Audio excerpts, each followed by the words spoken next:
अस्सलाम वालेकुम।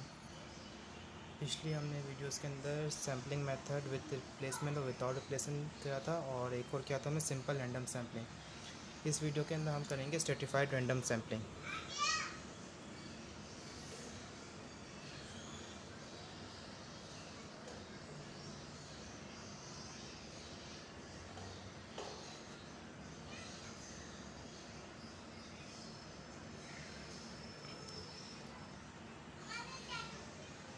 Stratified random sampling क्या होती है? स्ट्रेटिफाइड रैंडम सैम्पलिंग वो सैम्पलिंग होती है जिसके अंदर हमारे पास जो पॉपुलेशन हो वो हिट्रोजीनस हो। हिट्रोजीनस से मुराद कि हर जो हमारे जो सैम्पलिंग की पॉपुलेशन है ना, उसके अंदर कुछ ग्रुप बने हुए हैं और वो ग्रुप आपस में लिंक नहीं करते। जैसे कि एग्जांपल कि हम एक क्विज़ कंपटीशन हमने ऑर्गेनाइज़ करना है, तो उसके अंदर मैट्रिक के स्टूडेंट्स भी आ रहे हैं, फर्स्ट ईयर के स्टूडेंट्स भी आ रहे हैं और अंडर ग्रेजुएट के स्टूडेंट्स भी आ रहे हैं। तो हम सब के लिए एक पेपर नहीं बनाएंगे। मैट्रिक वालों के लिए अलग पेपर होगा, इंटर वालों के लिए अलग पेपर होगा और ग्रेजुएट वालों के लिए अलग पेपर होगा। क्योंकि अगर हम ग्रेजुएट का सवाल मैट्रिक या इंटरमीडिएट को देंगे तो वो उसको सॉल्व नहीं कर पाएंगे। तो क्योंकि हमारा एक ग्रुप है मैट्रिक का, वो जो हमारे पास वो जो है पूरी ओवरऑल पॉपुलेशन तो हमारी वो है मैट्रिक अंडर ग्रेजुएट और इंटरमीडिएट हमारी ओवरऑल पॉपुलेशन है। लेकिन फिर उसके अंदर ग्रुप बने हुए हैं कि जो मैट्रिकुलेशन है उनके लिए अलग पेपर हमने डिज़ाइन करना है, इंटरमीडिएट के लिए अलग पेपर डिज़ाइन करना है और अंडर ग्रेजुएट के लिए अलग पेपर डिज़ाइन करना है। और इसका जो स्ट्रेटिफाइड रैंडम सैम्पलिंग में हमेशा या तो कभी एज से आपका ताल्लुक़ होगा या किसी डिपार्टमेंट से या किसी पर्टिकुलर सब्जेक्ट से आपका ताल्लुक़ होगा, तो आप ग्रुपिंग में आओगे। ठीक है, इस टाइप की ग्रुपिंग को हम कहते हैं स्ट्रेटिफिकेशन। मैं एक बार फिर से रिपीट कर रहा हूँ कि स्ट्रेटिफाइड रैंडम सैम्पलिंग उन पॉपुलेशन की होती है जिसके अंदर सर्टन ग्रुप बने हुए हों और ग्रुप आपस में होमोजीनियस हों। जो ग्रुप मेंबर्स हैं एक ग्रुप के तमाम होमोजीनियस होने चाहिए, पर एक ग्रुप दूसरे ग्रुप से डिफ़र करना चाहिए। ठीक है, जस्ट लाइक एन एग्जांपल मैं आपको बताता हूँ कि हमने एक IQ लेवल टेस्ट करना है। ठीक है, अब IQ लेवल एज के हिसाब से डिफ़र करता है, तो हम एक रेंज बना लेंगे कि 10 to 15 यहाँ पर आएंगे, 15 to 20, 20 to 25, 25 to 30, ऐसे हमने ग्रुपिंग कर ली। अब जो 10 to 15 है ना, उसके अंदर तमाम का IQ लेवल मतलब ये आपस में होमोजीनियस है कि इनके IQ लेवल का जो एग्जैक्ट जो हम ऑप्टिमम अमाउंट है ना IQ लेवल की, ऑप्टिमम लेवल वो सेम है। 10 to 15 का, 15 to 20 का, ऐसे कर इनका IQ लेवल की ऑप्टिमम लेवल सेम है। तो ये हमारे पास हेट्रोजीनस पॉपुलेशन कहलाती है, यानी कि ऐसी पॉपुलेशन जो कि ओवरऑल आपस में लिंक नहीं करती है, पर उसमें सर्टन ग्रुप्स बने हुए हैं जो आपस में दूसरे से लिंक करते हैं। इससे हम कहते हैं स्ट्रेटिफिकेशन या heterogeneous population. Simple random sampling में हमारे पास तमाम जो पॉपुलेशन होती है होमोजीनियस। ठीक है, ओके। सो हम आगे चलते हैं कि इसको कैसे कवर किया जाता है। सबसे पहले आपके पास बनते हैं स्ट्रेटा। ठीक है, स्ट्रेटा बेसिकली आपके पास ग्रुप ग्रुप कह लो या स्ट्रेटा, हम ना इसके अंदर स्ट्रेटा यूज़ करते हैं। Strata 1, strata 2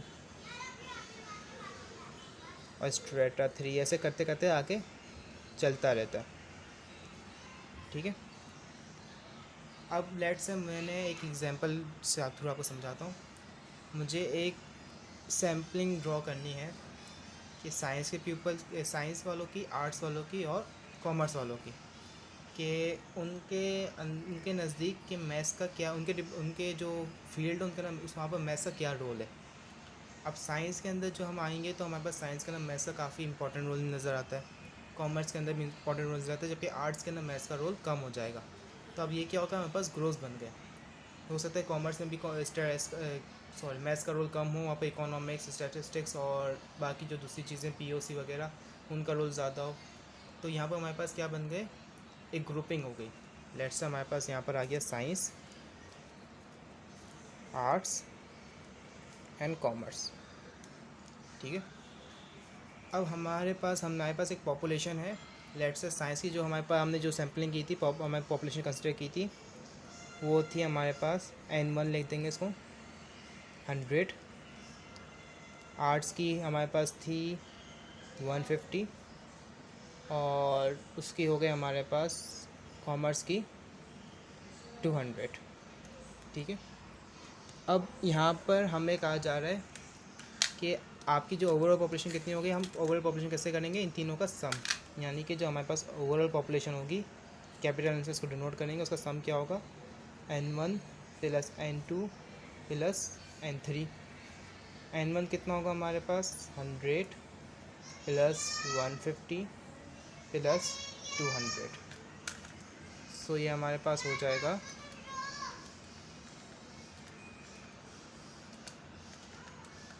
450।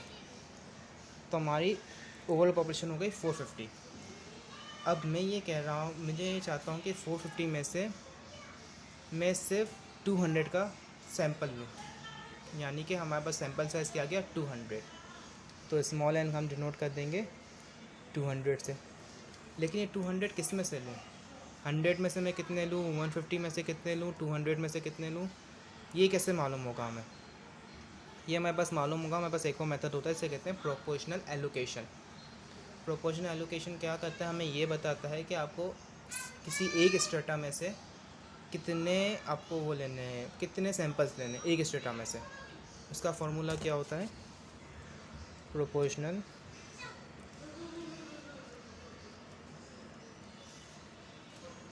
Allocation,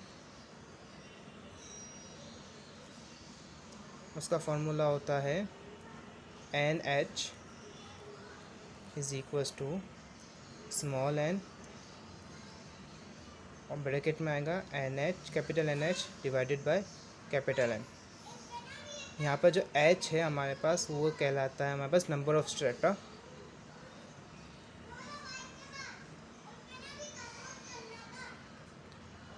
small n कहलाएगा हमारे पास सैंपल साइज़, जो कि एज यूजुअल हमें पता है। कैपिटल NH हमारे पास कहलाएगा population of strata, population of strata.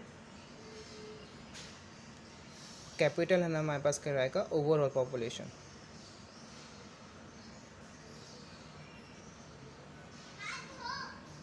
ठीक है, यहाँ तक आपको समझ में आया?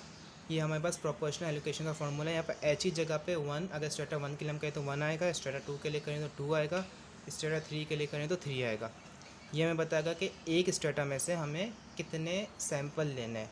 ठीक है, स्मॉल एन हमारे पास क्या है, सैंपल साइज़, ये हमें गिवन होगा।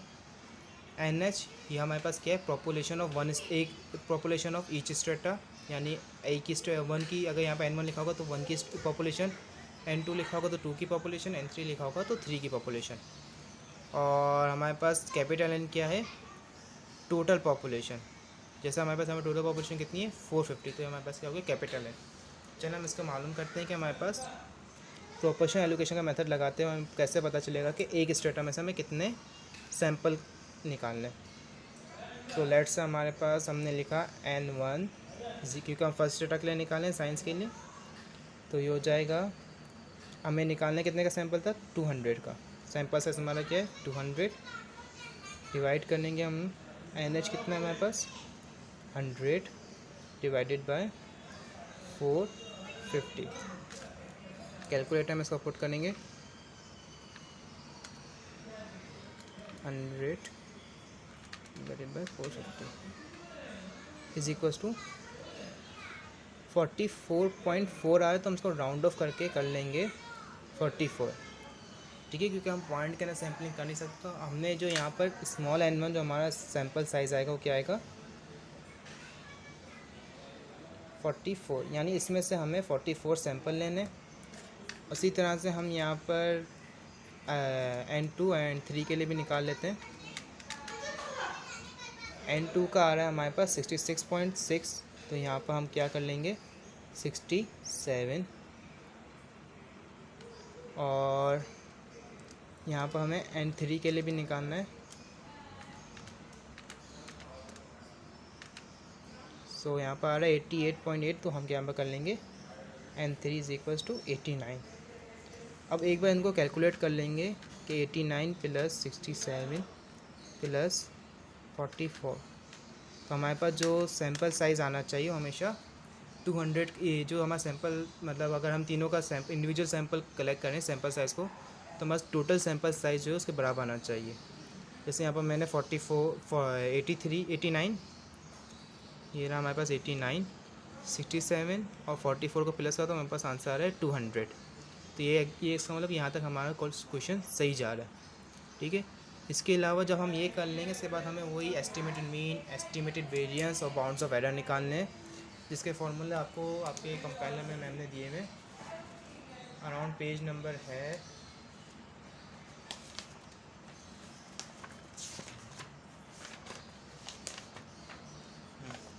पेज नंबर 83 पे आपके पास फार्मूले लिखे हैं। ये रहा आपके पास सबसे पहला फार्मूला, एस्टिमेटेड मीन का फार्मूला।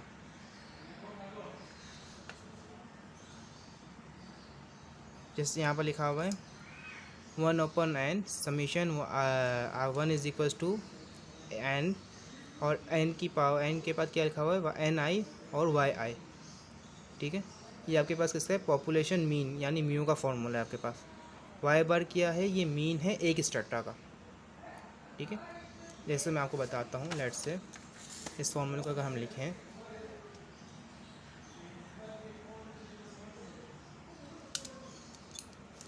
म्यू बराबर किसके होता है, वाई कैप के, वाई एस टी कैप के। एस टी का मुराद है यहाँ पर स्ट्रेटिफाइड। ठीक है, is equals to 1/n। n क्या है हमारे पास, टोटल ओवरऑल पॉपुलेशन, जो हमारे पास वहाँ पर कितना आ रही थी 450। Summation i is equals to 1 to n। n क्या है हमारे पास यहाँ पर, वो है सॉरी n नहीं l क्या है हमारे पास यहाँ पर स्ट्रेटा है, कितने स्ट्रेटा है हमारे पास, वो l है। और n i और y बार i। y बार क्या है, एक स्ट्रेटा का मीन है, और ये किसका, ये तमाम पॉपुलेशन का मीन है।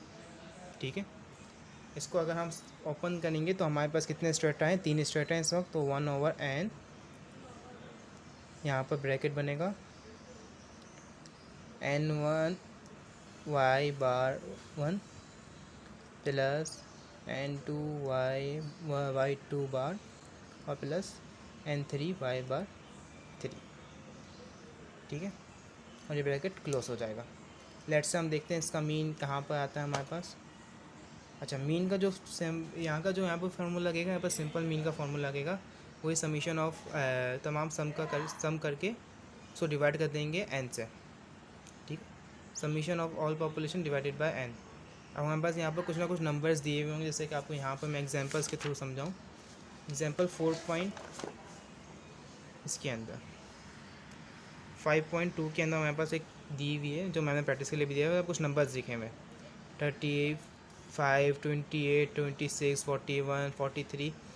अब इन सब का सम करने के बाद जब हम डिवाइड कर देंगे n से, जो अपना सैम्पल साइज़ है स्ट्रेटा 1 का, तो हमारे पास इसका स्ट्रेटा 1 का मीन आ जाएगा। जैसे कि यहाँ पर मीन भी दिया हुआ है हमारे पास 33.9, यहाँ पर स्ट्रेटा 1 का मीन दिया हुआ है। जब हम इसको इस फॉर्मूले में पुट कर देंगे तो हमारे पास ओवरऑल मीन आ जाएगा। मैं आपको करके बता देता हूँ। अगर हम इस डेटा को कंसीडर करते हैं, अभी मेरे पास इस डेटा के अंदर जो हमारे पास वैल्यूज़ नहीं है कि एक के ने कितना कहा था, कितना स्कोप है, दूसरे का कितना स्कोप है, तीसरे का कितना स्कोप है, इसके वजह से हमारे पास वैल्यूज़ नहीं है। तो हम इसी एग्जांपल को भी कंसीडर करते हैं, एग्जांपल 5.2 को। ठीक है, n1 यहाँ पर कितना दिया हुआ है, हम डेटा बनाते हैं। n1 हमारे पास दिया हुआ है 20, ये दिया हुआ है n1 20, y बार 1 कितना दिया है हमारे पास 33.9, s1 ये स्टैंडर्ड डेविएशन ऑफ सैंपल का क्या दिया हुआ है हमारे पास 35.3, 35.358, और ओवरऑल पॉपुलेशन कितनी दी हुई है स्ट्रेटा की 155। ये हमारी ओवरऑल पॉपुलेशन। ठीक हो गया। अब दूसरा हमारे पास ये 1 का डेटा था, ये 2 का डेटा हमारे पास क्या है, n है हमारे पास यहाँ पर 8,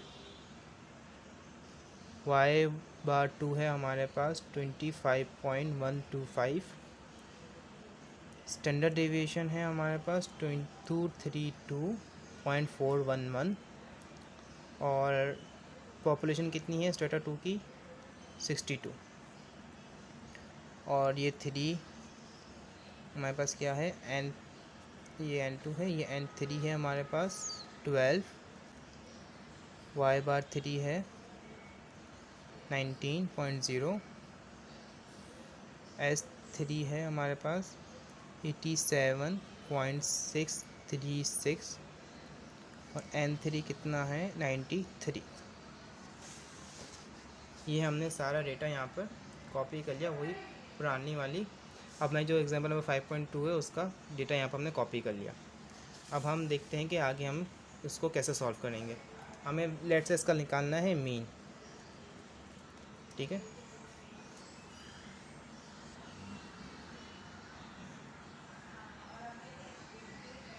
लेट से अभी हमने इसका निकालना है मीन। तो जो हमारे पास मीन का क्या फॉर्मूला है, 1/n summation i is equals to 1 to 3। ये मैं डायरेक्ट यहाँ पर फॉर्मूले का ना वैल्यूज़ पुट कर रहा हूँ, ठीक है। और फिर n i y i बार, ठीक है। अब इसको हम एक्सप्रेस करते हैं नीचे आकर। टोटल पॉपुलेशन कितनी है हमारे पास, यहाँ पर गिवन होगी हमारे पास टोटल पॉपुलेशन 310 है। 310 हमारे पास टोटल पॉपुलेशन है। अगर टोटल पॉपुलेशन गिवन भी नहीं हो तो हम ये जो तमाम पॉपुलेशन है हमारे पास 155, 62 और 93, इन तीनों को प्लस करके भी हम टोटल पॉपुलेशन निकाल सकते हैं अगर हमारे पास डेटा में गिवन ना हो, ठीक है। तो ये ब्रैकेट आ गया हमारे पास। N1 कितना है हमारे पास 155, उसको मल्टीप्लाई करा देंगे किससे, y/1 से 33.9 प्लस N2 कितना है 62, उसको मल्टीप्लाई करा देंगे किससे 25.125 से। यहाँ पर ब्रैकेट बना दें ताकि इजी हो जाए हमारे लिए। यहाँ पर बड़ा ब्रैकेट प्लस N3 कितना है 93, मल्टीप्लाई कर देंगे किससे 19.0 से। और इसको सब तमाम वैल्यूज़ को कैलकुलेटर में पुट करेंगे तो हमारे पास आंसर आ जाएगा 1/310। ब्रैकेट बनाएंगे, एक और ब्रैकेट बनाएंगे, इसका नाम लिखेंगे 155 इंटू 33.9 ब्रैकेट क्लोज प्लस का साइन 62 मल्टीप्लाई बाय, सॉरी यहाँ पर ब्रैकेट आएगा multiply by 25.125 bracket close plus का साइन, एक और bracket 93 multiply by 19.0 bracket close. हमारे पास आंसर क्या आ गया 27.67। ये हमारे पास क्या आ रहा है, एस्टिमेटेड मीन आ रहा है ओवरऑल पॉपुलेशन का, ठीक है।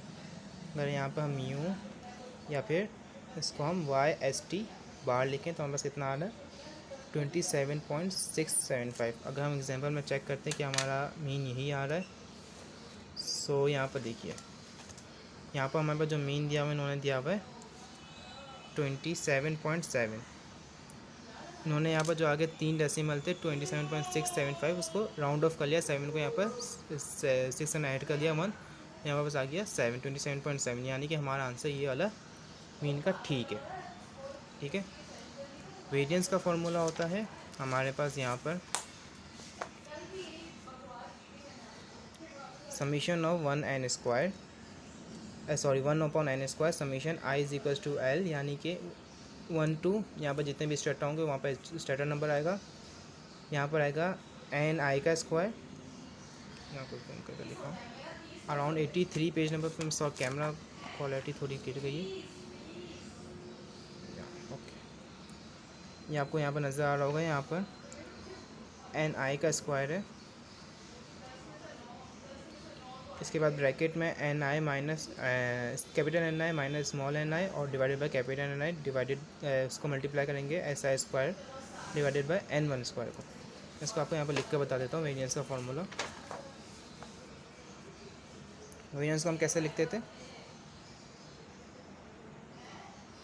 वेरिएंस को लिखते थे हम पहले V कैप और Y लिखते थे ना, अब यहाँ पर YST आ जाएगा क्योंकि हम सर्टिफाइड रैंडम सैम्पलिंग सॉल्व कर रहे हैं, ठीक है। इज इक्वल्स टू 1/n, यानी ये टोटल पॉपुलेशन है उसका स्क्वायर ले लेंगे, summation i is equals to 1 to l ठीक है। फिर यहाँ पर आ जाएगा एन आई क्या है, यहाँ पर स्ट्रेटा नंबर आएगा, 1 स्ट्रेटा के लिए 1, स्ट्रेटा 2 के लिए 2, स्ट्रेटा 3 के लिए 3,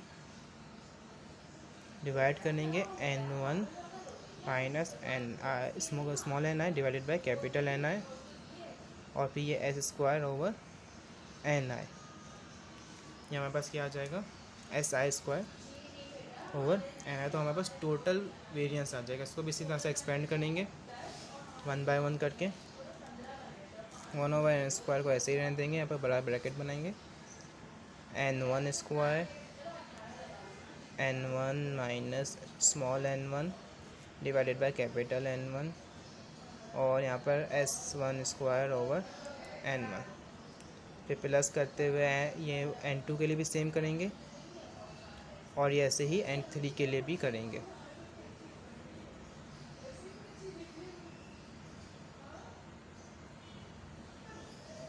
और इससे करते करते यहाँ पर हमारे पास n3 भी आ जाएगा।